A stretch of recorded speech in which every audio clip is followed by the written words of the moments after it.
What's going on, everyone? Coming up on today's episode, I want to run through some blockbuster trade ideas for the Browns with their second overall draft pick. I know we have a long ways to go until April, but I feel like everyone's kind of itching to think, what could the Browns do with the second pick? If they move back, what could they get? So I thought we'd spend a little bit of time in fantasy land slash not complete fantasy land. There's a very real chance the Browns move back and just paint a picture of what the Browns could get in return for some trades. Now, first things first. With the Bills losing to the Chiefs in the AFC Championship game, the Browns have now secured the 94th overall pick in the upcoming draft. So here are the Browns' day 1 and day 2 draft picks. They have 4 picks in the first 2 days, 4 picks in the top 100, which is one of the better draft arsenals across the NFL. They're actually just one of 7 teams to have 4 picks in the top 100. It's the Browns, it's the Patriots, the Jags, the Raiders, the Saints, the Bears, and the Chiefs. The Bears might have one of the best, they have 2 second-round picks, so we can weigh who's got the best overall draft arsenal, but the Browns definitely are up there with the second overall pick. They also have the first pick in round 2 and the third pick in round number 3, along with a very late third rounder because the Bills just kept on winning. So with that in mind, before we check out my first trade idea, make sure to go ahead and click the like button down below if you haven't already. This past week, the Ravens rundown at Chat Sports has kicked our ass, to be honest with you, in pretty much every metric. And we never lose to the Ravens in battles here at Chat Sports. So today and every day for the rest of the week, make sure you like the video down below if you have not already. So let's turn our attention to my first trade idea, which is with the Raiders falling from 2 to 6.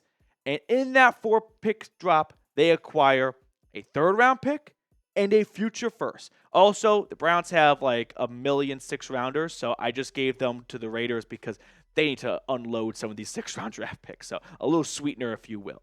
But the key pick is not the first rounder they get in 2025. To me, it is the future first-round draft pick. I know everyone wants a quarterback. I'm with you. But just because you need a quarterback doesn't mean you should take any quarterback. You should be taking the right quarterback if you are picking second overall. I'll let you take any quarterback you want in round 3 or round 4. If you miss, that's not going to sink you. Missing on the second overall draft pick can set you back when that's your first-round draft pick in 4 years. So, future first, and now you've got 2 bullets in the chamber for 2026, which I suspect will be a better draft class at the quarterback position. It's like a roller coaster. 1 year it's a great quarterback class, next year it's not so good.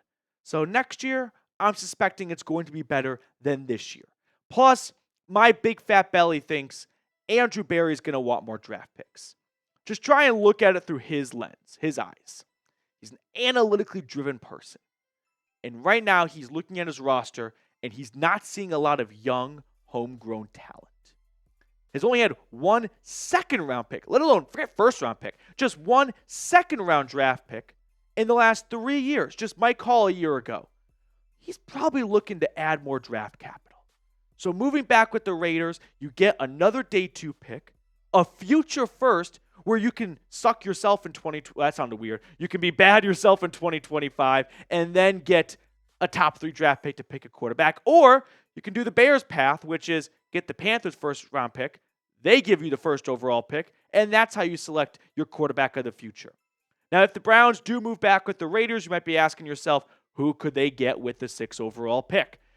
Travis Hunter and Abdul Carter are not going to be there at 6. And if the Raiders are moving up, it's to take a quarterback. So I'm going to rule out Sanders or Ward. Mason Graham could definitely be there. He is, I think, like a Cam Hayward light. He's going to be a perennial, just consistent force on the interior of the defensive line. It's not a fun, sexy pick, but it's a good pick for the trenches. The guy I'd be looking at, though, if they move back, would be Will Johnson out of Michigan. Genty is definitely appealing and eye-grabbing. However, I just don't think it's the right time for the Browns to go running back in round 1. I would rather them address a bigger cornerstone position like cornerback, since Newsome and Emerson are both going into contract years and they both played poorly in 2024. So not a great chance that both those guys are coming back in 2026, which I think would be a good time to somewhat reset at the corner position with a player who I think is going to be a perennial Pro Bowler. I know, team up north, you hate him, but once he plays on Sunday in Cleveland, you might start to love him. So Will Johnson, I think, could do a great job maybe taking over from Denzel Ward in a few years. The Warden's getting up there in the age column. I know. He's becoming an unk, and he's got a lot of injury history. I think Johnson at 6, if you move back, is the play. Now, I want to ask you, do you want the Browns to trade back? Do you want to stay put, kind of do quality over quantity, get the best guy you think at number 2, versus moving back? And hand up, I think Abdul Carter would be a better pick than Will Johnson, but get a future first, give you 2 bullets in the chamber to get a quarterback next year when it's not a very good quarterback class this year, and getting an extra second-round, third-round draft pick from the Raiders? That's pretty useful as well. I'm going yes. Now, the second trade idea, it's not as splashy or sexy as the first one. It's with the Giants, and it's going from 3 to 2. So, we're going to break this down in more detail and talk about basically what the Bears did when they moved up for Mitch Trubisky. But first, I do have to give a big special shout-out to our friends over at Game Time. Game Time has an awesome feature called Game Time Picks that makes getting tickets to see your favorite teams play live even easier. You see, Game Time Picks filters out the fluff to show you only incredible deals on great seats, so you don't have to waste time searching through thousands of tickets. One thing I really like about Game Time is their all-in pricing option. Toggling this feature shows the total upfront cost with no surprise fees at checkout. Plus, they offer the Game Time guarantee. If you find tickets in the same section and row for less, Game Time will credit you 110% of the difference. So take the guesswork out of buying tickets with Game Time. Download the Game Time app, create an account, and use code CHATSPORTS for $20 off your first purchase. Terms apply. Again, create an account and redeem code CHATSPORTS for $20 off. Download Game Time today. Last minute tickets, lowest price guaranteed. Circling back to the Giants trade idea. This to me would be a trade of the Giants get nervous that someone might leapfrog them and get the quarterback they want to take. Why would they get nervous? Their head coach and GM are on thin ice. I'm surprised that both of them are back for 2025. I thought Joe Shane might get released, but ultimately, John Mara, the owner, decided to stick with them. Having said all that, would not be surprised if a little bit of nerves and impatience creeps in, and they give up a third-round pick just to solidify that they will get one of the top 2 quarterbacks in this draft. So if the Browns do trade back, well, they can get the guy they were going to get at 2 all along and net an extra third-rounder, that guy being Abdul Carter. Now, this is under the idea of the Titans go quarterback, which they did put out an interesting remark a few days ago that they are looking for a generational talent. I first interpreted that as maybe Travis Hunter, but the more I read and the more I hear about it, it sounds like that generational talent could be Abdul Carter. And it's smoke and mirror season, so I'm not going to read too much into just a comment in January, but you're telling me the Browns could move back a spot, get Abdul Carter, and get a third-round draft pick in the whole process of it. Have 3 third-round draft picks at that point, and still had the same player they were going to take at 2. This, to me, is the absolute home run scenario. It's kind of a win-win for all parties. The Giants kind of get peace of mind. Sure, they are out an early third-round draft pick, but they're not worried that the Raiders or someone else could come from behind and trade up with Cleveland. And if Andrew Berry feels like, listen, as fun as it would be to get some extra draft capital for the future by trading back with the Raiders, we just cannot see a world where we voluntarily removed ourselves from a spot to draft Carter. The guy had 12 sacks in his first year as a true outside linebacker. Now start to visualize what he could look like in a few years at that position. Having said that, I am a little, I wouldn't say concerned, but curious about, not to be nitty-gritty, but the scheme fit. He's an outside linebacker, at about like 240, 250-ish pounds. He's not going to play defensive end like Myles Garrett. So do you want to use him like in a JOK role where he kind of just roams around a little bit? Maybe you put on some more weight, but that would definitely be something the Browns coaching staff has to figure out ahead of time.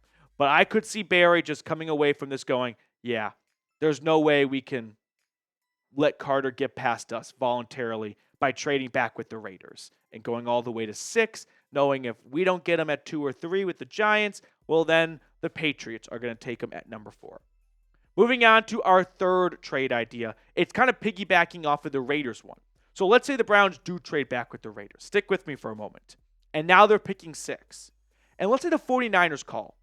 And they are desperate to improve their offensive line because it wasn't that good and Trent Williams is getting old. And they want to have the first say as to who the first offensive lineman off the board is. And so they trade up from 11 to 6. And the Browns then go from picking 2nd to going to pick 6 to going to pick 11, which I know is a little bit unlikely, but I don't know. Just have some fun with it. And now they have netted a second-round draft pick and a future 4th. I based this trade off of a very similar trade, which was the Arizona Cardinals 2 years ago. They made some deals with the Texans so the Texans could get C.J. Stroud and Will Anderson. And then Arizona, who moved back to 12 with Houston, traded back up to 6. And this is pretty much what they gave up. This is going from 11 to 6, so very similar to 12 to 6. If the Browns do make these pair of trades with the Raiders first and then the Niners, we're talking about turning the 2nd overall draft pick into the 11th, adding a 2nd, adding a 3rd, adding a future 1st, adding a future 4th. You're taking the 2nd overall draft pick, and you are walking away after moving back 9 spots with 4 additional draft picks, including a 1st, a 2nd, a 3rd, and a 4th. This, to me, is the Andrew Berry wet dream. This has to be what he's fantasizing about. Now, unfortunately, you're not talking about getting a premier prospect anymore when you're at 11 compared to 2 and 6. But, guys, it's not a very good draft class. No one wants to say that because the draft is something the NFL loves to build up. It's one of their biggest events, but I'll be honest with you. There are going to be 10 guys that go in the top 10 this year, no matter what. If you took those 10 players and put them in last year's draft, I think 2 might go in the top 10. I think Abdul Carter, Travis Hunter would go top 10. I don't think Mason Graham. I don't think Shedeur Sanders. I don't think Cam Ward. Maybe Will Johnson. I don't think Genty. T-Mac. I don't think Tatora McMillan even goes in the first round in last year's draft. I don't think Kelvin Banks goes in the first round of last year's draft, and he's the 10th best prospect according to Mel Kiper. It's not a very good draft class.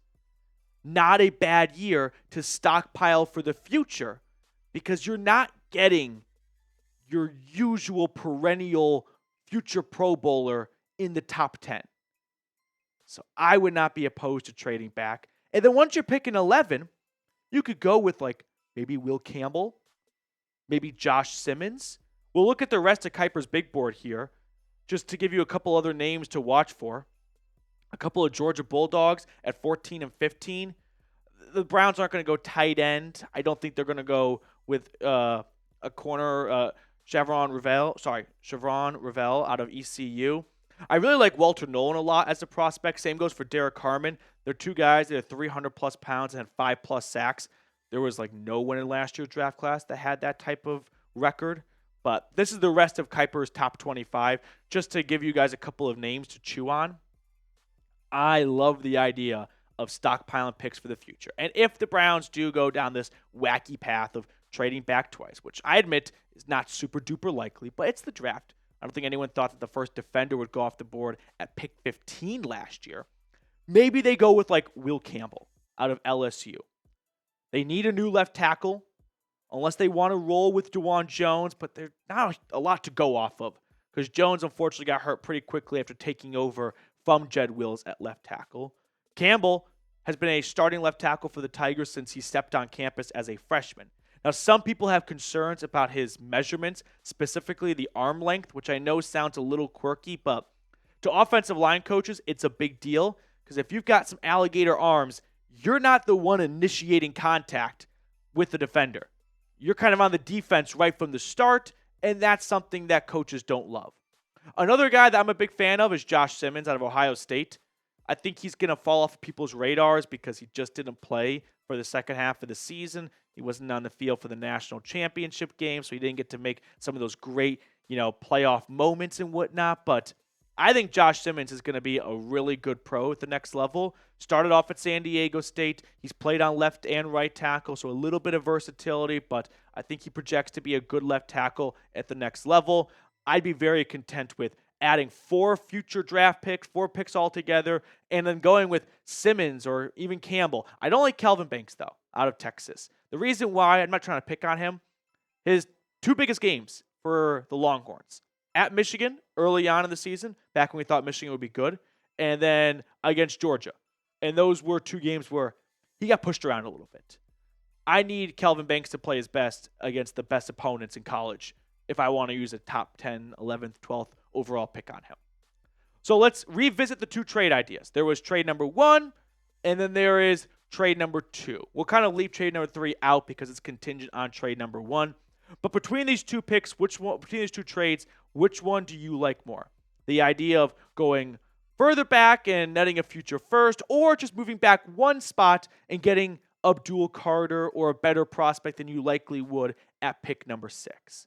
Let me know in the comment section below which trade you would rather go with.